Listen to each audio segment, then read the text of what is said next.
देखिए, एसी ट्रेनों में सफर करने के लिए अब आपको अपनी जेब ज्यादा ढीली करने की जरूरत नहीं पड़ेगी। दरअसल रेलवे लंबी दूरी की ट्रेनों में लगे अनारक्षित कोच को एसी कोच से बदलने की तैयारी कर रहा है। समीर दीक्षित मेरे साथ, मेरे सहयोगी, ज्यादा अपडेट के लिए जुड़ गए हैं। समीर, कब तक ये बदलाव देखा जाएगा और अब जो ये लंबी दूरी की ट्रेनें हैं जिनमें अनारक्षित कोचेज हैं, उन्हें एसी कोच में बदलने की तैयारी अब रेलवे कर रहा है? जी बिल्कुल, लंबी दूरी की ट्रेनों में अनारक्षित कोचों को रेलवे अब रिजर्व्ड कैटेगरी में लाने के लिए कदम बढ़ा रही है और ये ट्रेनों को अब इसमें एसी कोच लगाए जाएंगे। यानी कि जो पहले अनारक्षित कोच थे अब वो एसी कोच में परिवर्तित किए जाएंगे और इसमें चेयर कार सिस्टम बैठाया जाएगा।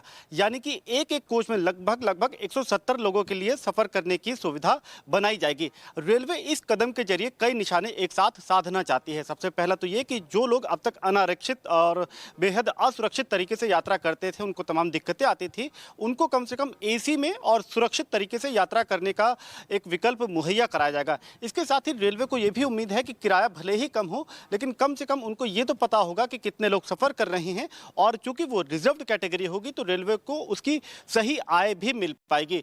तो अब इस दिशा में रेलवे ने कदम बढ़ाने शुरू कर दिए हैं। माना यह जा रहा है कि अनारक्षित कोच को एसी में कन्वर्ट करने का जो नया कोच बनेगा, इसका पहला प्रोटोटाइप, पहला कोच अगले साल 2022 में रेल कोच फैक्ट्री कपूरथला में जो है वहां से निकल करके सामने आएगा। उसको किसी एक ट्रेन में लगाया जाएगा और ये पूरा प्रयोग अगर सफल रहा तो इसको तेजी से अन्य लंबी दूरी की ट्रेनों में अपनाया जाएगा।